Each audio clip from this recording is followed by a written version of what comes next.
Stephen Gaydos, executive editor of Variety magazine. Now, next, a show that teaches children about sex and relationships is cancelled its planned tour of theatres after violent threats were made against its organisers. The family sex show was pulled from venues after an online backlash to its frank and open attitude towards boundaries, gender, relationships and masturbation. According to the producers, the show was suitable for children aged 5 upwards, was designed to open up conversations around sex and relationships. But how should we approach sex education? What role should theatre groups like this one play? Milli Hill is a writer, journalist, author of My Period, Find Your Flow and Feel Proud of Your Period. Hello, Milli. Hi, Stephen. Good evening. Hello there. Good evening. Peter Tatchell's with us tonight, human rights campaigner. Hello, Peter. Greetings, Stephen. Good evening, good evening. Right, Milli, where should the boundaries be here? What are your concerns with this family sex show? Well, I think there's a huge lack of boundaries all over this show and all over this organisation's website. For a start off, the name, Family Sex Show. I mean, these are people who profess to have, a strong awareness of, sex and relationships and education and be very kind of like in touch with all the right things to do and say. Well, we all know what a sex show is, even the most naive among us. And to then call it the family sex show, I mean, if they didn't realise what they were doing there, I just can't believe the level of naivety. And then, on their website, there's all kinds of extremely worrying content. The most worrying, perhaps of all, is that they suggest to children, and again, the boundaries aren't there because they're never really clear what age children they're talking to, but it wouldn't really matter in this case because they suggest, masturbation is great, which is fine, obviously, although it depends what age child you're talking to. But then they say, did you know also that animals masturbate? And maybe you might like to go away and Google at masturbating animals and see what kind of animals you can find that masturbate. And then you might like to draw pictures of them. Well, none of that's an appropriate thing to be suggesting to a young person to do. There's huge red flags for safeguarding there in terms of telling a child to go and Google something like that. So, yeah, the whole of the website, the whole of the organisation just seems to have no awareness of age-appropriate education. Maybe they were presuming that no decent parent would let their child be looking any of that stuff up without supervision, and then if there's supervision there, why not? Well, So in other words, don't let a 5 or 6 year old child look up masturbation, but because a 14, 15-year-old child will no doubt be interested in that territory, why not have mum and dad there on the computer, understanding that it's natural, understanding that it's part of growing up. Why not? Yeah, because if you haven't got any decent filters on your internet searches, your parents a filter.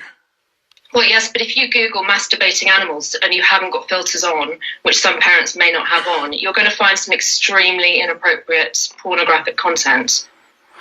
Peter? Well, I can't vouch for every single thing that this event was purporting to do or say, but I do think the clue is in the name. It's called the Family Sex Show. So the idea is to bring parents and kids together to discuss sex. And they said very clearly that there'll be free family workshops before the show with professional sex educators and counsellors present to advise and support families. Also, anybody who signed up for it was given full details about the content.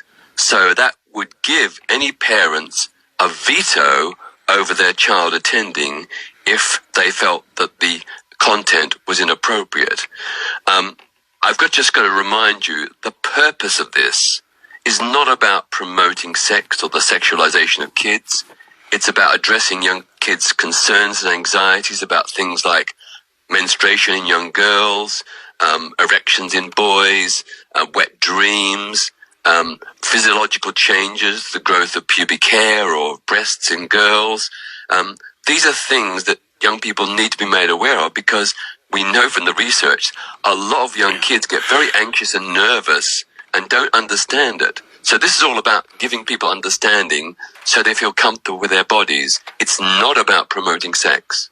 Can I just tell you about the glossary that they have on their website? Because I think this is one of the most extraordinary things.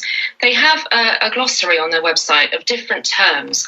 And some of them, it's all mixed in together. Again, no boundaries. They've got a whole bunch of terms about theatre, so like stage right and stage left. And they've got a few kind of social justice things.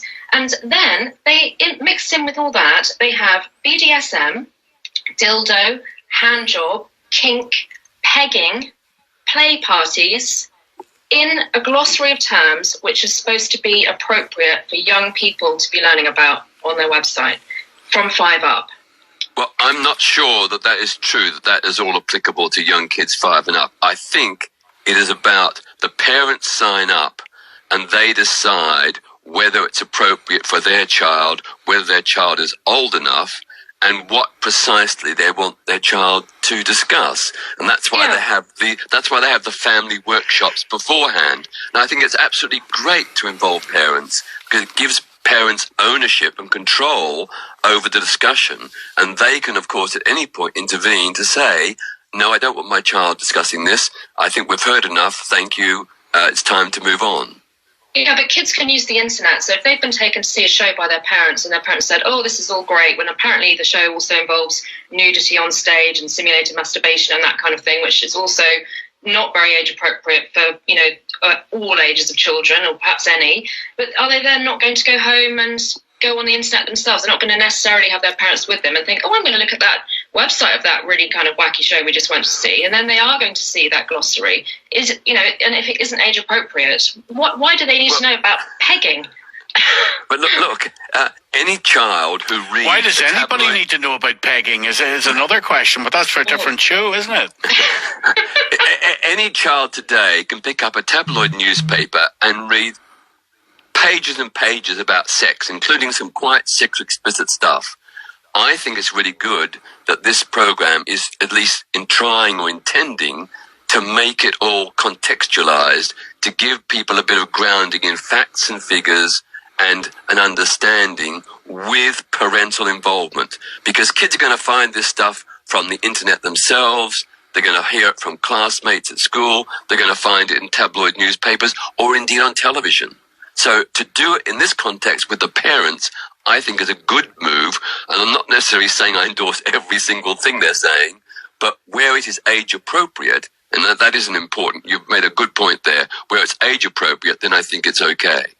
I think that's the problem, though, is that how do you offer age-appropriate sex education to all age children at once? That's where they've really fallen down. You can't do that, and it's not right to try and do that, because that's not what the government advises. That's not what relationships and sex education is built on. All the guidelines talk about age-appropriate and introducing ideas gradually. So to open the doors to 5 and up, all the way through to, teenagers, you can't really get that right. And you can tell from their website that they're flailing around trying to sort of meet everybody and fill, every need. And it's just not possible to do that. And it's not safe. It's not safe for young people. Well, I might be wrong, but I was under the impression that what they offered would be age appropriate according to the parents' wishes and the age of the child. I don't think what they're presenting is the universal model for all kids of all ages. But, I might be wrong there, but I don't think so. And I'd be very surprised, because I think their intention is great. I mean, they're concerned about, not only kids' anxiety about, physiological changes during puberty, but also about stopping unwanted teenage pregnancy and abortions, stopping sexually transmitted diseases, stopping sexual abuse, whether it be by older people or by people of a similar age. So I think the intention is good. Final word to you, Milli. Well, I was just going to say there isn't anything on their website that I can see about many of those topics that Peter has just mentioned. The main content of the website is all about sexuality and sex, and it just isn't appropriate and it isn't safe. It's got red flags all over it for child safeguarding. You can't offer that kind of content to all age children, and especially in a theatre setting as well. We haven't even really talked about that. I hope it doesn't actually happen. Milli, thank you. Peter, thank you.